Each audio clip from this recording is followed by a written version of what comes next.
saan kami nagtagal sa ilalim ng dagat. Ito na ang aming nakita.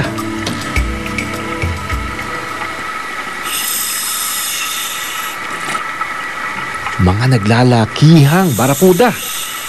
Ang dami, siguro mga 100. Madam, marami. Baka barakuda. Malalaki oh.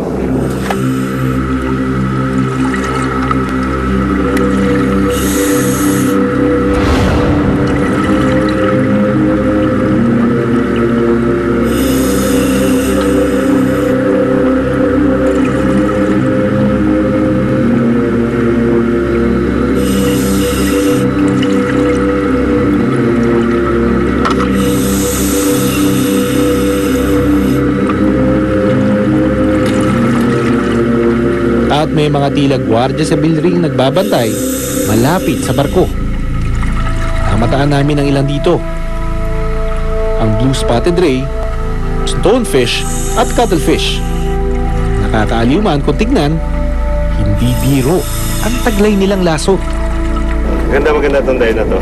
Mas malinaw yung tubig ngayon, mas maganda yung visibility, at ang daming isda sa vessel na ito sa ibabaw. Maganda yung pag-accept sa kanya ng dagat. Buhay na buhay. Pero may isang shipwreck pa raw na hahamon sa aking kakayahan.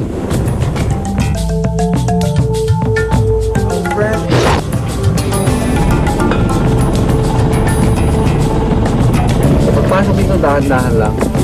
Para yung mata natin makapag-adjust sa dilim. So madilim.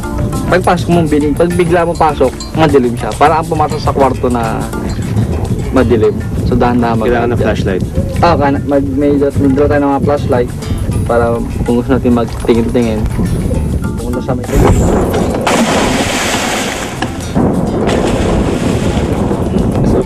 Okay, yung sisisiri natin ngayon is a Spanish cargo vessel na pinalubog noong Second World War II. Tignan natin kung ano na yung mga pagbabagong pwedeng makita dito.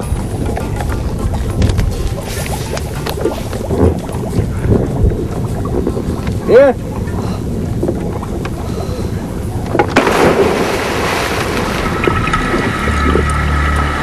Kakaiba ang naghahalong dilim at liwanag sa loob ng barko.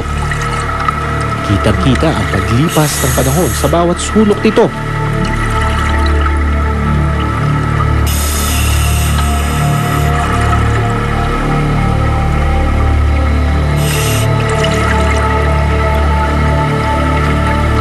At ang nakamamangha pa dito, mayroong air pocket na naipon noong lumubog ang barko.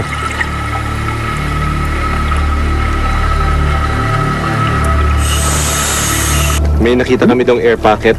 Kung gaano kadami yung mga islang maliliit, ganoon din kadami yung mga islang malalaki na nabubuhay doon sa sunken na ship na ito. Napakaganda.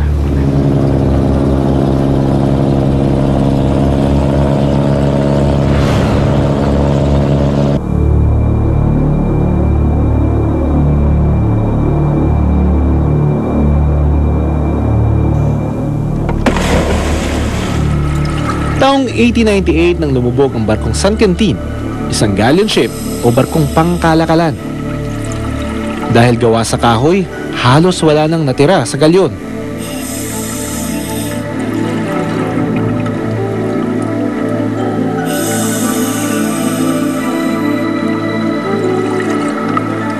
Sa sobrang linaw ng tubig, para kang nasa loob ng malaking aquarium.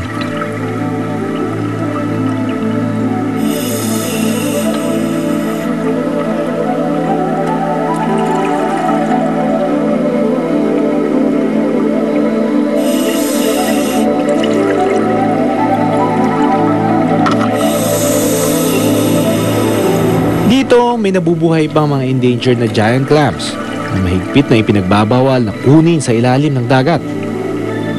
Maaaring luma at tila hindi na mapapakinabangan ng mga barko ngayong nasa ilalim ng dagat.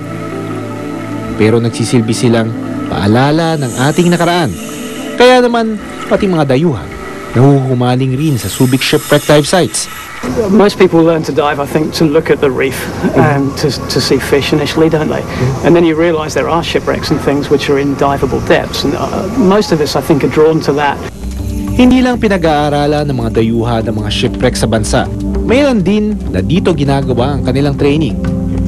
Sa katunayan, inabutan namin ang diving division ng National Museum of China na nagsasagawa ng pagsasanay dito mismo sa bansa. Layunin nito ang paghusayin ang kakayahan ng mga Chinese archaeologists sa pagsisid ng mga lumubog na barko para lalo nilang mapag-aralan ang mga ito.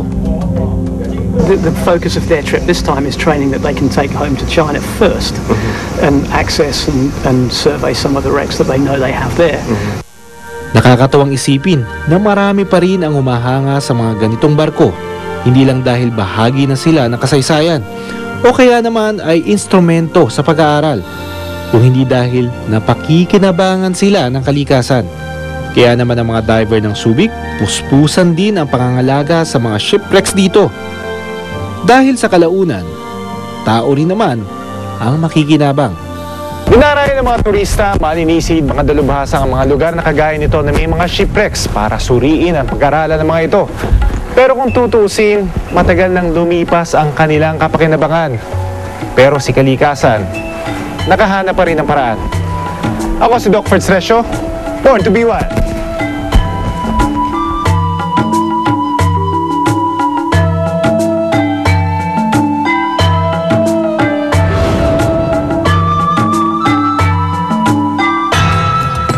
Malaki ang problema ng hawksbill na ito. Dahil sa unang tingin pa lang ay mali na ang kanyang itsura. Etong isa, napansin ko medyo may humpback siya. Oo, yun ang abnormal.